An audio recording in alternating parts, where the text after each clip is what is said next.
કચ્છ જિલ્લાના વર્ગ 3ના આરોગ્ય કર્મચારીઓએ વિવિધ માંગણીઓ સાથે આજથી સરકાર સામે મોરચો માંડ્યો છે. વર્ગ 3ના આરોગ્ય કર્મચારીઓ સરકાર સમક્ષ કરવામાં આવેલ વિવિધ માંગણીઓ લાંબા સમયથી ન સંતોષાતા આખરે હડતાળનું શસ્ત્ર ઉગામ્યું છે. આજે કચ્છ જિલ્લામાં ફરજ બજાવતા આરોગ્ય વિભાગના વર્ગ 3ના કર્મચારીઓએ હડતાળ કરી જિલ્લા વહીવટી અને આરોગ્ય તંત્રને વિવિધ માંગણીઓ સંદર્ભે રાજ્ય સરકાર વતી આવેદનપત્ર પાઠવ્યું હતું. જિલ્લા મથક ભુજમાં આજે વર્ગ 3ના આરોગ્ય કર્મચારીઓ એકઠા થયા હતા. વિવિધ માંગણીઓ સંદર્ભે સૂત્રોચ્ચાર સાથે વિરોધ વ્યક્ત કરી આવેદનપત્ર પાઠવ્યું હતું. આવેદનપત્રમાં આરોગ્ય કર્મચારી મહાસંઘે જણાવ્યું હતું કે રાજ્ય પંચાયત વિભાગ દ્વારા વર્ગ 3ના આરોગ્યની વિવિધ કેડરને ટેકનિકલ સંવર્ગમાં ગણી ગ્રેડ પેના પગારમાં સુધારણા કરવામાં આવે, પંચાયત વિભાગ દ્વારા નિયત કરવામાં આવેલ વિવિધ ખાતાકીય પરીક્ષાઓ રદ કરવામાં આવે અને વિવિધ તાલીમો અને પરીક્ષાઓ પૂર્ણ ન થાય ત્યાં સુધી હાલની તારીખે પાત્રતા ધરાવતા કર્મચારીઓને આરોગ્ય વિભાગ દ્વારા નિયત થાય તે પરીક્ષા પાસ કરવાની શરતે પ્રમોશનનો લાભ આપવા માંગ કરાઈ હતી. અગાઉમાં સીએલ સહિતના આંદોલનાત્મક કાર્યક્રમો કર્યા છતાં હજુ સુધી સરકાર દ્વારા માંગો સ્વીકારવામાં આવી નથી, જેથી આજથી કચ્છ સહિત ગુજરાતના તમામ આરોગ્ય કર્મચારીઓ અચોક્કસ મુદતની હડતાળ પર ઉતર્યા છે. કચ્છમાં અંદાજે 700 જેટલા વર્ગ 3ના કર્મચારીઓ આજથી અચોક્કસ મુદતની હડતાળ પર જતા આરોગ્ય વિભાગની ફિલ્ડ સહિતની કામગીરી પર માઠી અસર પહોંચી હતી. નોંધનીય છે કે કચ્છના સરકારી દવાખાના અને આરોગ્ય કેન્દ્રમાં અગાઉથી જ તબીબોની મોટી ઘટ છે. તેવામાં વર્ગ 3ના કર્મચારીઓ પર હડતાળ પર ઉતરી જતા શહેરી અને ગ્રામીણ વિસ્તારોમાં સરકારી આરોગ્ય સેવાઓ ખોરવાઈ હતી. ગુજરાત રાજ્ય આરોગ્ય કર્મચારી મહાસંઘના આદેશ અનુસાર કચ્છ જિલ્લા આરોગ્ય કર્મચારી મંડળ દ્વારા અમારા જે 2 પ્રશ્ન 2 વર્ષથી જેનું નિરાકરણ નથી આવેલું. એક પ્રશ્ન છે અમારું કે ખાતાકીય પરીક્ષા રદ કરી અને પ્રમોશન આપવા બાબતે, અને બીજું છે અમારું ટેકનિકલ કેડરમાં સમાવેશ કરવા બાબતે, જેના અનુસંધાને અમે ગઈ 5 તારીખથી માસ સીએલમાં જોડાયેલા હતા. આખા રાજ્યના કર્મચારીઓની સાથે કચ્છ જિલ્લાના 700 કર્મચારીઓ જોડાયા હતા. 7 તારીખથી અમે ઓનલાઈન અને ઓફલાઈન રિપોર્ટિંગનો બહિષ્કાર કરેલું હતું. કામગીરી ચાલુ હતી, પરંતુ રિપોર્ટિંગ અમે નહોતા કરતા. અને 10 તારીખથી સરકારશ્રીને અલ્ટિમેટમ આપેલું હતું કે આવનારી 17 તારીખથી અચોક્કસ મુદતમાં અમે હડતાલમાં જવાના છીએ. આજથી અમારી અચોક્કસ મુદતથી હડતાલ ચાલુ થઈ છે 17 તારીખથી. જ્યાં સુધી અમારા પ્રશ્નોનું સંતોષકારક નિરાકરણ નહીં થાય ત્યાં સુધી અમારી હડતાલ ચાલુ રહેશે. આજથી અમારી ટોટલ બધા કર્મચારીઓ 700 જોડાઈ ગયા છે. રાજ્યના 22,000 કર્મચારીઓ જોડાઈ ગયા છે, જેના લીધે આજે ફિલ્ડ લેવલની અને પીએસસી કક્ષાએ બધી કામગીરી ખોરવાઈ ગયેલી છે. અમારી 2 માંગણી છે કે એક તો અમને ટેકનિકલમાં સમાવેશ કરે, અને એનું અમે હકદાર છીએ કેમ કે અમે હેલ્થના કર્મચારી છીએ, સ્ટાફ છીએ, અમે ટેકનિકલ વર્ક કરીએ છીએ. તો જે ટેકનિકલ વર્ક કરતા હોય એ લોકોને ટેકનિકલમાં સમાવેશ કરવું જોઈએ. એટલે અમે અમારો જે હક છે એના માટે અમે ચોક્કસ મુદતની હડતાલમાં ઉતર્યા છીએ. અને બીજી અમારી મુખ્ય માંગણી છે કે એક્ઝામ માટે ખાતાકીય એક્ઝામ માટે અમને લોકોને આપ્યું છે, જેના માટે અમે ખાતાકીય એક્ઝામનો બહિષ્કાર એટલે કરવા માંગીએ છીએ કે અમે લોકો હેલ્થમાં છીએ અને જે એક્ઝામ આવે છે એ ખાતાકીય વહીવટને તલાટી અને ક્લાર્કો આપી શકે એના માટેની હોય છે. તો અમારામાંથી એક્ઝામ પણ નીકળી જાય અને અમે ટેકનિકલમાં સમાવેશ કરી નાખીએ, એના માટે અમે અચોક્કસ મુદતની હડતાલમાં છીએ. અને જ્યાં સુધી ઠરાવ નહીં થાય સરકાર દ્વારા ત્યાં સુધી અમારો ગાંધીનગર લેવલ સુધીના પ્રશ્ન ચાલુ રહેશે અને હડતાલ ચાલુ રહેશે અચોક્કસ મુદતની. અને અમે હેલ્થવાળા જે અત્યારે વેક્સિનેશન મમતા દિવસ જે દરેક ગામડામાં કે દરેક પીએસસી સબ સેન્ટર લેવલે થાય છે, તો એ કચ્છ આખામાં બંધ છે. પ્લસમાં ઓનલાઈન ઓફલાઈન રિપોર્ટિંગ પણ બંધ છે. જે ટેકો છે એ ગુજરાત ગવર્મેન્ટમાં જ છે આખા ભારત દેશમાંથી. તો એ ટેકોનું પણ અમે બહિષ્કાર કર્યું છે, અમે એ પણ નથી કરવાના. અને જે વેક્સિનેશન માટે જે લાભાર્થીઓને મુશ્કેલી પડશે એની જવાબદારી પણ સરકારશ્રીની જ રહેશે, અને એના માટે જ અમે હડતાલમાં જોડાયેલા છીએ. સર્વાંગી વિકાસ ક્ષેત્રે હરણફાળ ભરી રહેલા કચ્છ જિલ્લાની આરોગ્ય સેવામાં વધુ એક સોપાન ઉમેરાયું છે. આજે ભુજની જીકે જનરલ હોસ્પિટલ સામે શુભ માર્કેટ ખાતે કચ્છના સર્વપ્રથમ એડવાન્સ ટીએમજે આર્થ્રોસ્કોપી સેન્ટર અને ઓપીજી સેન્ટરનું ઉદ્ઘાટન કરાયું હતું. કચ્છ મોરબીના સાંસદ વિનોદ ચાવડાના હસ્તે કચ્છવાસીઓની સેવામાં એડવાન્સ ફેસ એન્ડ ડેન્ટલ હોસ્પિટલનો પ્રારંભ થયો હતો. આ તકે કચ્છના સાંસદ વિનોદ ચાવડાએ સેન્ટર સંચાલક ડોક્ટર હેમલ આર બ્રહ્મક્ષત્રિય અને સ્ટાફગણને શુભેચ્છાઓ પાઠવી હતી. આ સ્થળેથી કચ્છવાસીઓને ફેસ એન્ડ ડેન્ટલ ક્ષેત્રે અત્યાધુનિક સેવાઓનો લાભ મળવાનો રાજીપો વ્યક્ત કર્યો હતો. ભુજ સ્વામિનારાયણ મંદિરના સંતોએ આશીર્વચન પાઠવ્યા હતા. ડોક્ટર હેમલ બ્રહ્મક્ષત્રિયે વિગતો આપતા જણાવ્યું હતું કે કચ્છના સર્વપ્રથમ ટીએમજે આર્થ્રોસ્કોપી અને ઓપીજી સેન્ટર ખાતે દર્દીઓને TMJ arthroscopy, hair transplant, dental implant, મોઢાની ગાંઠ તથા રસોડીની સારવાર, ગુટખાના સેવનના કારણે મોઢું ઓછું ખુલતું હોય તેની સારવાર, ડાપણની દાઢની સર્જરી, જડબાના ફ્રેક્ચરની સારવાર, નાના બાળકોને દાંતની સારવાર સહિતની તમામ પ્રકારની ડેન્ટલ સેવા ઉપલબ્ધ કરાવવામાં આવશે. ફેસ એન્ડ ડેન્ટલ હોસ્પિટલના પ્રારંભ પ્રસંગે પશ્ચિમ કચ્છ હોમગાર્ડ કમાન્ડન્ટ મનીષ બારોટ, માંડવી તાલુકા ભાજપ મહામંત્રી મહેન્દ્ર રામાણી, પૂર્વ કારોબારી ચેરમેન માંડવી તાલુકા હરેશ રામાણી, જાણીતા આંખના સર્જન ડોક્ટર મગન પટેલ, પૂર્વ પ્રમુખ અખિલ ભારતીય વિદ્યુત સંઘના ઝવેરીલાલ સોનેજી સહિત રાજકીય સામાજિક ક્ષેત્રના અગ્રણીઓ, જિલ્લાના જાણીતા તબીબો, સ્નેહીજનો, મિત્ર વર્તુળ અને શુભેચ્છકો મોટી સંખ્યામાં હાજર રહ્યા હતા. બ્રહ્મક્ષત્રિય પરિવારના ડોક્ટર માનસિક બ્રહ્મક્ષત્રિય, રમેશચંદ્ર શિવજી બ્રહ્મક્ષત્રિય, નીલાક્ષીબેન રમેશચંદ્ર સહિતનાઓએ ઉપસ્થિતોને આવકાર આપ્યો હતો. કચ્છ જિલ્લાની અંદર એડવાન્સ આર્થ્રોસ્કોપિકલ સર્જરી માટેની આખું યુનિટ તૈયાર કરવામાં આવેલું છે, જેના દ્વારા કી હોલ વડે આપણે જે જોઈન્ટની અંદર અવાજ આવવો, જોઈન્ટનો દુખાવો થવો, કે જોઈન્ટની અંદર લ્યુબ્રિકેશન ઘટી ગયું હોય તે આપણે જોઈ શકીએ છીએ કી હોલ વડે. આખું ઓપન કરવાની જરૂર નથી પડતી, જે કચ્છની સૌથી પહેલું આપણું યુનિટ ચાલુ થયું છે. અને આના દ્વારા આપણે બધા લોકોને જોઈન્ટના દુખાવા માટે અને દરેક પ્રકારની સર્જરીસ કરી આખું એનું સારું થઈ શકશે. અને આના સિવાય આપણે ત્યાં ફેસિલિટીઝની અંદર દરેક પ્રકારની ફેશિયલ સર્જરીસ, હેર ટ્રાન્સપ્લાન્ટ, જોઈન્ટની સર્જરીસ, જડબાના ફ્રેક્ચરની સારવાર, એ દરેક પ્રકારની સર્જરીસ તો પહેલેથી અવેલેબલ છે જ. આ ઉપરાંત આપણે આખું એડવાન્સ લેવલની નવી સર્જરીસ આપણે ઇન્ક્લુડ કરવામાં આવે છે. આજે એડવાન્સ ટેકનોલોજીમાં આજે તમે આ જોઈ શકો છો યુનિટ છે, જે આર્થ્રોસ્કોપ કહેવામાં આવે છે. આખું જે લેપ્રોસ્કોપિક જેવું આખું યુનિટ છે, જેના વડે આપણે કી હોલ વડે જોઈન્ટની સર્જરીસ કરી શકીએ છીએ. અને જોડે આપણે જે અત્યારે હેર ટ્રાન્સપ્લાન્ટ માટેનું આખું નવું યુનિટ તૈયાર કરવામાં આવેલું છે, જેના દ્વારા કચ્છના બધા દર્દીઓને, બધા વ્યક્તિઓને આપણે સારી સેવા પૂરી પાડી શકીએ. કચ્છ જિલ્લાની અંદર શહેરમાં મુખ્ય જે આપણું ભુજ, આપણા જિલ્લાના વડા મથકમાં આપણે મેડિકલ ક્ષેત્રે ખૂબ જ વિશેષ આગળ પ્રગતિ થઈ એવું કહેવાય. કારણ કે આપણા ડૉક્ટર હેમલ બ્રહ્મક્ષત્રિય અને જેઓ દ્વારા ડેન્ટલ અને ફેસની સર્જરીનું વિશેષપણે પોતે સારવાર કરે છે. આજે અહીંયા વિશેષ સારી ટેકનોલોજી અને એડવાન્સ ટેકનોલોજી સાથે બધી સારવાર કરવા માટેનું એક યુનિટ નવું શરૂ કરવામાં આવ્યું, જેમાં આપણા કચ્છ જિલ્લામાં સૌથી પહેલું આ મશીન છે, જેનાથી આપણા ફેસના જોઈન્ટની સર્જરી અહીંયા કરવામાં આવે.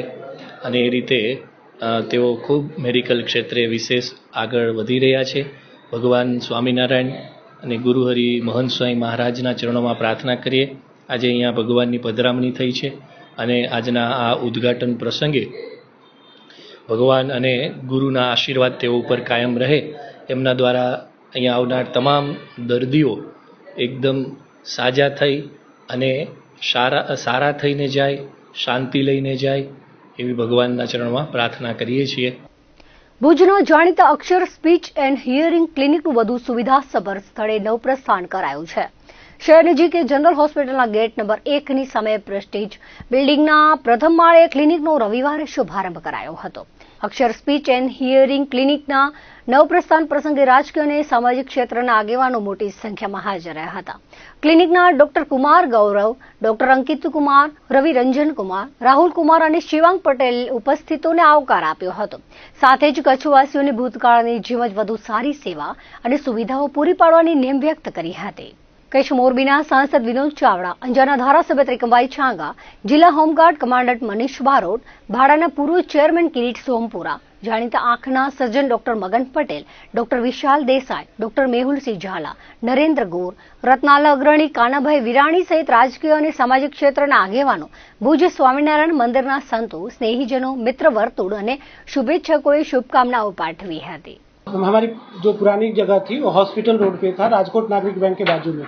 हमने अभी नया जगह जो शिफ्टिंग किया है वो प्रेस्टीज बिल्डिंग में जीके जनरल हॉस्पिटल के सामने में शिफ्टिंग किया है. हमारी जो हियरिंग क्लिनिक है वो पिछले 15 साल से हम यहाँ पे रनिंग करा रहे हैं. हम अभी 16वें साल में जा रहे हैं. हमारा, मैं ऐसा बोल सकता हूँ कि मेरी जो क्लिनिक है कच्छ में ऑडियोलॉजी डिपार्टमेंट में हम सबसे बेस्ट है.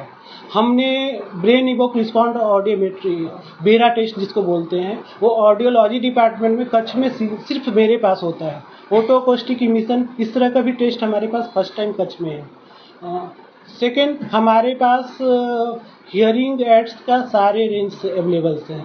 दूसरा, मिडिल ईयर पैथोलॉजी, हमारे कान 3 भाग में होते हैं. मैं यहाँ पे पिछले 15 साल से प्रैक्टिस कर रहा हूँ. मेरे पास हियरिंग एड्स का सारे ब्रांड अवेलेबल है, जितने भी ब्रांड्स हैं, सिग्निया, फोनेक्स, बायोडेक्स, सारे हियरिंग एड्स अवेलेबल हैं हमारे पास। फर्स्ट मेरा जो काम है एज ए ऑडियोलॉजिस्ट, हमारा जो पहला काम है वो हियरिंग टेस्ट करना, पहले हियरिंग का परसेंटेज निकालना, हमें फाइंड आउट करना कि कितनी तरह का हियरिंग लॉस होता है। जनरली 3 तरह का हियरिंग लॉस फाउंड होता है। पहला है कंडक्टिव हियरिंग लॉस, दूसरा है मिक्स हियरिंग लॉस और तीसरा है sensorial hearing loss. Conductive hearing loss में जनरली हम मिडिल ईयर और इनर ईयर को टेस्ट करते हैं। मिक्स हियरिंग लॉस में मिडिल ईयर और इनर ईयर दोनों में प्रॉब्लम होती है, तो mix hearing loss. Inner ear sensorial hearing loss में ओनली इनर ईयर में प्रॉब्लम होता है, तो हम सेंसोरियल ईयर हम जो हियरिंग एड डिसाइड करते हैं वो अकॉर्डिंग टू ऑडियोग्राम के हिसाब से और बेरा टेस्ट के हिसाब से हम डिसाइड करते हैं किनको किस तरह का हियरिंग लॉस है।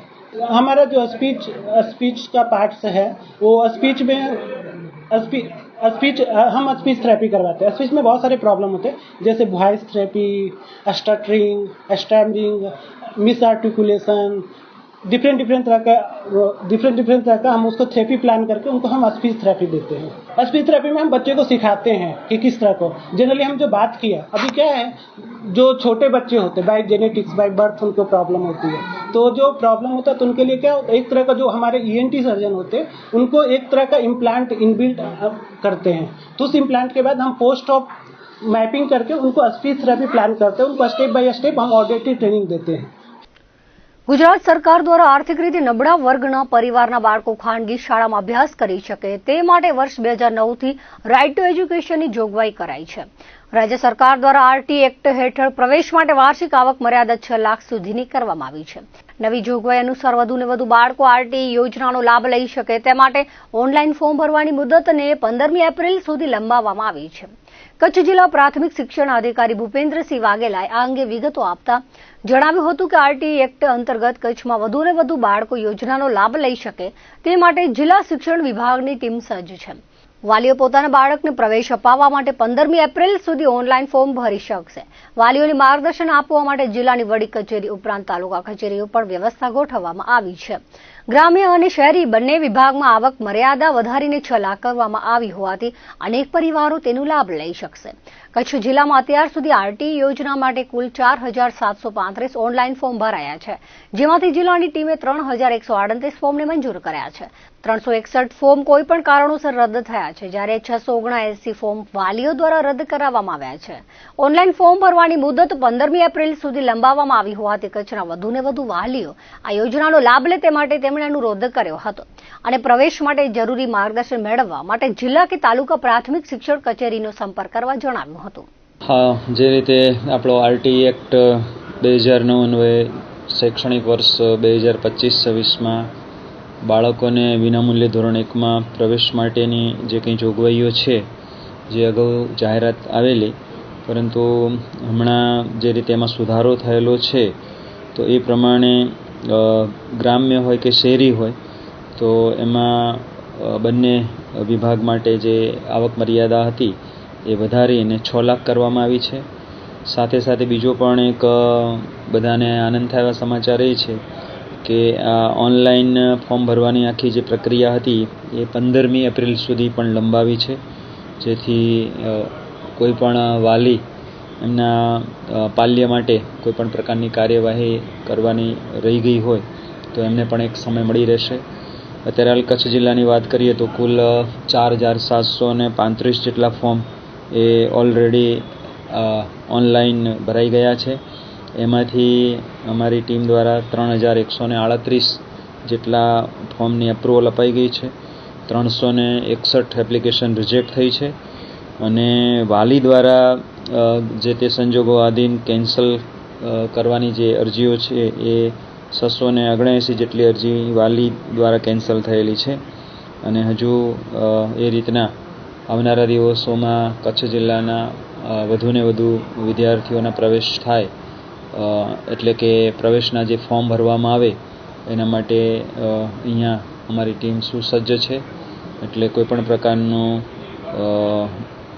માર્ગદર્શન હોય તો પણ અત્રેથી વડી કચેરી દ્વારા મતલબ કે જે રીતે જિલ્લાની કચેરી અને તાલુકાની કચેરીના સંકલનમાં મળી રહેશે।